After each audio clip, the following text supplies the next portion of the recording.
ಕರ್ತನೇ ಯೆಹೋವನೇ, ಫಿಲಿಷ್ಟಿಯರು ಕಿತ್ತು ಹಾಕಿದ ನನ್ನ 2 ಕಣ್ಣುಗಳಲ್ಲಿ ಒಂದಕ್ಕೋಸ್ಕರವಾದರೂ ನಾನು ಅವರಿಗೆ ಮುಯ್ಯಿ ತೀರಿಸುವ ಹಾಗೆ ನನ್ನನ್ನು ಈ ಸಾರಿ ಬಲಪಡಿಸಿ ಎಂಬುದಾಗಿ ಸಂಸೋನನು ಯೆಹೋವನನ್ನು ನೋಡಿ ಪ್ರಾರ್ಥಿಸಿದನು ಎಂಬುದಾಗಿ ನ್ಯಾಯಸ್ಥಾಪಕರ ಪುಸ್ತಕ 16:28 ಓದುತ್ತೇವೆ. ಬಹಳ ಕನಿಕರ ಪಡುವಂತಹ ಪ್ರಾರ್ಥನೆ ಇದು. ಸತ್ಯವೇದದಲ್ಲಿ ಅನೇಕ ಭಕ್ತರು ಹೃದಯ ಒಡೆದು ಪ್ರಾರ್ಥಿಸಿದ್ದಾಗಿಯೂ ಈ ಪ್ರಾರ್ಥನೆಯು ಇತರ ಪ್ರಾರ್ಥನೆಗಳಿಗಿಂತಲೂ ಅಧಿಕ ಮನೋವೇದನೆಯನ್ನು ಪ್ರಕಟಿಸುವಂಥದ್ದಾಗಿರುತ್ತದೆ. ಈ ಪ್ರಾರ್ಥನೆ ಒಬ್ಬ ಹಿರಿಯ ನ್ಯಾಯಾಧಿಪತಿಯ ಅಂತ್ಯದ ಪ್ರಾರ್ಥನೆ, ಕಣ್ಣೀರಿನ ಪ್ರಾರ್ಥನೆ. ಒಂದು ಸಾರಿ ಮಾತ್ರ ನನ್ನ ನೆನೆಸಿಕೊ ಎಂದು ಪ್ರಲಾಪಿಸಿ ಪ್ರಾರ್ಥಿಸುವಂತಹ ಪ್ರಾರ್ಥನೆ. ಈ ಪ್ರಾರ್ಥನೆಯನ್ನು ಮಾಡುವವರು ಯಾರು? ಅವನೇ ಇಸ್ರಾಯೇಲಿನ ಬಲವುಳ್ಳ ನ್ಯಾಯಾಧಿಪತಿಯಾದ ಸಂಸೋನನು, ದೇವರಿಂದ ಆಯ್ದುಕೊಳ್ಳಲ್ಪಟ್ಟಂತಹ ಶಕ್ತಿಯ ಒಂದು ಪಾತ್ರನು. ಸಂಸೋನನು ಅಂದರೆ ಸೂರ್ಯನ ಹಾಗಿರುವವನು ಎಂಬುದಾಗಿ ಅರ್ಥ. ಅವನು ಜನಿಸುವುದಕ್ಕೆ ಮೊದಲೇ ಕರ್ತನು ಅವನ ಹುಟ್ಟನ್ನು ಕುರಿತು ತಿಳಿಸಿದ್ದನು. ವೇದದಲ್ಲಿ 7 ಜನರ ಜನನವು ಮುಂಚೆಯೇ ತಿಳಿಸಲ್ಪಟ್ಟಿತ್ತು. ಹಾಗೆಯೇ ತಿಳಿಸಲ್ಪಟ್ಟು ಜನಿಸಿದವರಲ್ಲಿ ಈ ಸಂಸೋನನು ಸಹ ಒಬ್ಬನು. ಅವನ ಮೇಲೆ ಕರ್ತನು ಮಿತಿಯಿಲ್ಲದ ಪ್ರೀತಿ ಇಟ್ಟಿದ್ದನು. ಹೆಚ್ಚಾಗಿ ಅವನನ್ನು ಆತನು ಪ್ರೀತಿಸಿದ್ದರಿಂದಲೇ ಪರಿಶುದ್ಧ ಆತ್ಮನ ಬಲವನ್ನು ಅವನಿಗೆ ಅಧಿಕವಾಗಿ ಕೊಟ್ಟಿದ್ದನು. ಅವನ ಜೀವಿತದಲ್ಲಿ ಕರ್ತನಿಗೆ ಒಂದು ನಿರೀಕ್ಷೆ ಇತ್ತು. ನನಗಾಗಿ ಅವನು ಮಹಾಕಾರ್ಯಗಳನ್ನು ಮಾಡೋನೆಂದು ಕರ್ತನು ತವಕದಿಂದ ಎದುರು ನೋಡುತ್ತಿದ್ದನು. ಅವನನ್ನು ಎತ್ತವರು ಕೂಡ ಅವನ ಮೇಲೆ ಮಿತಿಯಿಲ್ಲದ ಪ್ರೀತಿ ಇಟ್ಟು ತಮ್ಮ ಮಗನು ಇಸ್ರಾಯೇಲ್ಯರನ್ನು ಫಿಲಿಷ್ಟಿಯರ ಕೈಗೆ ಬಿಡಿಸಿ ತಪ್ಪಿಸುವನೆಂಬುದಾಗಿ ತವಕ ಪಡುತ್ತಿದ್ದರು.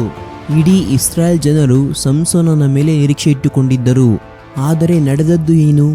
ಅಲ್ಪ ಆಸೆಗಳಲ್ಲಿ ಸಿಕ್ಕಿಕೊಂಡಂತಹ ಸಂಸೋನನು ತನ್ನ ಗೌರವ, ಮಹಿಮೆ ಎಲ್ಲವನ್ನ ಕಳೆದುಕೊಂಡನು. ಅವನ 2 ಕಣ್ಣುಗಳು ಕಿತ್ತು ಹಾಕಲ್ಪಟ್ಟವು. ಕೈಗಳಲ್ಲೂ ಕಾಲುಗಳಲ್ಲೂ ಕಂಚಿನ ಬೇಡಿಗಳು ಹಾಕಲ್ಪಟ್ಟವು. ಎಲ್ಲ ಫಿಲಿಷ್ಟಿಯರುಗಳ ಮುಂದೆ ಅವನು ಹಾಸ್ಯಕ್ಕೆ ಗುರಿಯಾದನು. ನಿಂದೆಯೂ ಅವಮಾನವು ಅವನನ್ನು ಆವರಿಸಿಕೊಂಡವು. ಈಗ ಎಲ್ಲೆಡೆಯಲ್ಲೂ ಕತ್ತಲು.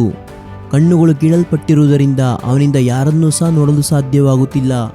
ಇನ್ನು ಮುಂದೆ ಅವನಿಗೆ ಭವಿಷ್ಯ ಇರಲಿಲ್ಲ. ಎಲ್ಲ ಕಾರ್ಯಗಳನ್ನು ತನ್ನ ಬುದ್ಧಿಹೀನತೆಯಿಂದ ಕೆಡಿಸಿ ನಷ್ಟವಾಗಿಸಿಕೊಂಡನು. ಅವನಿಗಾಗಿ ಪಶ್ಚಾತ್ತಾಪ ಪಡುವವರು ಒಬ್ಬರೂ ಸಹ ಇರಲಿಲ್ಲ. ಅವನಿಗಾಗಿ ಸಹಾಯ ಮಾಡಿ ಸಂತೈಸುವವರು ಒಬ್ಬರೂ ಮುಂದೆ ಬರಲಿಲ್ಲ. ಎಂಥ ದುಃಖಿತವಾದ ದೃಶ್ಯ! ಯಾಕೆ ಅವನಿಗೆ ಇಂಥ ಸ್ಥಿತಿ?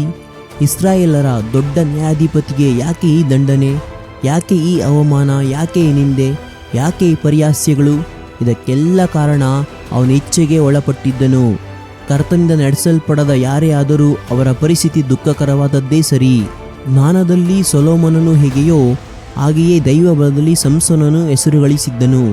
ಕರ್ತನ ಆತ್ಮ ಸಂಸೋನಲ್ಲಿ ಹಿಡಿದಾಗಲೇ ಅವನು ಮಹಾದೊಡ್ಡ ಬಲಶಾಲಿಯಾದನು. ಅವನು ಒಬ್ಬನಾಗಿ ನಿಂತು ಕತ್ತಯ್ಯ ದವಡಿ ಎಲುಬಿನಿಂದ 1000 ಜನರನ್ನು ಕೊಂದು ಹಾಕಿದನು. ಇಂತಹ ಬಲಶಾಲಿಯಾದ ಸಂಸೋನನನ್ನು ವ್ಯಭಿಚಾರದ ಆತ್ಮನು ಜಯಿಸಿದನು. ತನ್ನ ಕರೆಯುವಿಕೆಯನ್ನು ಆಯ್ದುಕೊಳ್ಳಲ್ಪಟ್ಟದ್ದನ್ನು ಅಸಡ್ಡೆ ಮಾಡಿ ತನ್ನ ಇಚ್ಛೆಗಳನ್ನು ನೆರವೇರಿಸಲು ದುಡುಕಿದ್ದರಿಂದ ಶತ್ರುಗಳ ಕೈಗಳಲ್ಲಿ ಸಿಕ್ಕಿಕೊಂಡನು. ಯಾವ ವಿಶ್ವಾಸಿಯಾಗಲಿ ಸೇವಕನೇ ಆಗಲಿ ಪಾಪದಲ್ಲಿ ತಕ್ಷಣವೇ ಬಿದ್ದು ಬಿಡುವುದಿಲ್ಲ. ಅವನ ಸೋಲು ಹಂತವಾಗಿಯೇ ಸಂಭವಿಸುತ್ತದೆ. ಮೊದಲು ಪ್ರಾರ್ಥನೆಯ ಕೊರತೆ, ದೇವರೊಂದಿಗಿರುವ ಐಕ್ಯತೆಯ ಕೊರತೆ, ಸತ್ಯವೇದವನ್ನು ಅಧ್ಯಯನ ಮಾಡೋದ್ರಲ್ಲಿ ಕೊರತೆ, ವ್ಯರ್ಥ ಮಾತುಗಳನ್ನು ಮಾತಾಡುವುದು, ಮನಸ್ಸಿಗೆ ಬಂದ ಹಾಗೆ ನಡೆಯುವುದು ಎಂಬುದಾಗಿ ಆರಂಭಿಸಿ ಅಂತ್ಯದಲ್ಲಿ ಅವನು ಪಾಪದಲ್ಲಿ ಬಿದ್ದು ಬಿಡುತ್ತಾನೆ. ಸಂಸೋನನ ಸೋಲನ್ನು ಪ್ರಪ್ರಥಮವಾಗಿ ನ್ಯಾಯಸ್ಥಾಪಕರ ಪುಸ್ತಕದ 14ನೇ ಅಧ್ಯಾಯದಲ್ಲಿ ಸಂಸೋನನು ಘಟ್ಟ ಇಳಿದು ತಿಮ್ನಾ ಅವರಿಗೆ ಹೋದನೆಂಬ ವಾಕ್ಯದಲ್ಲಿ ಕಂಡುಹಿಡಿಯಬಹುದು. ಅವನು ಅಲ್ಲಿ ಅನ್ಯ ಜಾತಿಯವಳಾದ ಒಬ್ಬ ಫಿಲಿಷ್ಟಿಯ ಕುಮಾರಿಯನ್ನು ಕಂಡನು. ಕೂಡಲೇ ಅವಳ ಮೇಲೆ ಮೋಹಗೊಂಡನು. ಅವಳನ್ನು ಪಡೆದುಕೊಳ್ಳಲೇಬೇಕೆಂಬ ಆಸೆ ಅವನಲ್ಲಿ ಉಂಟಾಯಿತು. ಇಲ್ಲಿ ಸಂಸೋನನ ಹೃದಯವನ್ನು ಕೆಡಿಸಿದ್ದು ಅವನ ಕಣ್ಣುಗಳು. ನೀವು ಕ್ರಿಸ್ತ ನಂಬಿಕೆ ಇಲ್ಲದವರೊಡನೆ ಇಜ್ಜೋಡಾಗಬೇಡ್ರಿ ಎಂಬ ಸತ್ಯವೇದ ವಾಕ್ಯಕ್ಕೆ ಸಂಸೋನನು ಕಿವಿಗೊಟ್ಟಂತೆ ಕಾಣಲಿಲ್ಲ.